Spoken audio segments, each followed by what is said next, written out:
राष्ट्रपति जी, आपसे मिलकर के बहुत खुशी हो रही है और पिछले वर्ष हम वाशिंगटन में मिले थे।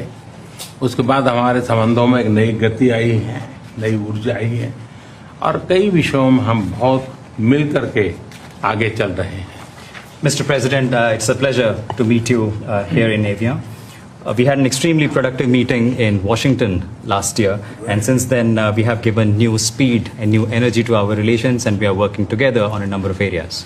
और हमारे लिए खुशी की बात है कि हमारी दोनों टीमें भी मिलजुल करके हमने जो टारगेट तय किए उसको पूरा करने के लिए भरपूर प्रयास कर रहे हैं और हम बहुत तेजी से आगे बढ़ रहे हैं।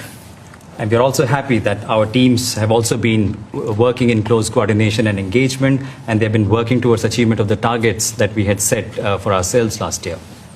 एक्सेलेंसी, पश्चिम एशिया में शांति के जो प्रयास में प्रगति हुई है, इसके लिए मैं आपका अभिनंदन करता हूं। Mr. President, I commend you for your leadership on the progress that has been made in the efforts to restore peace in West Asia.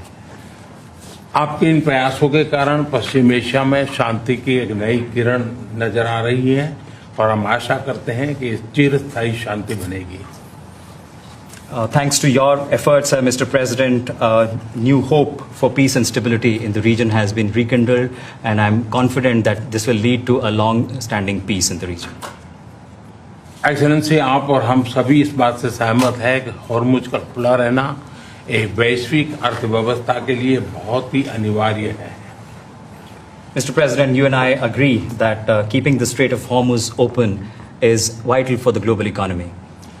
Excellency, हम हमेशा कहते रहे हैं कि फ्रीडम ऑफ नेविगेशन सुनिश्चित होना चाहिए और इस पर हम सब ने मिलकर के बल देना चाहिए।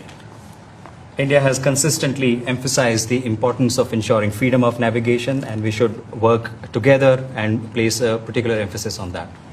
एक्सेलेंसी, आप जानते हैं कि मैरीटाइम ट्रेड की दुनिया में भारत के लाखों सी फेरर्स आज दुनिया के अलग अलग समुद्र में अपनी सेवाएं दे रहे हैं, विश्व की प्रगति में बहुत बड़ा योगदान दे रहे हैं और मैं समझता हूं कि उनकी सुरक्षा भी उतना ही महत्वपूर्ण है।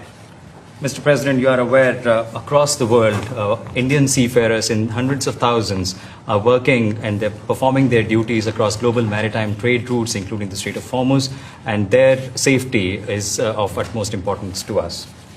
एक्सेलेंसी, समझौते के लिए शांति के प्रयासों में आपने भरपूर प्रयास किया है।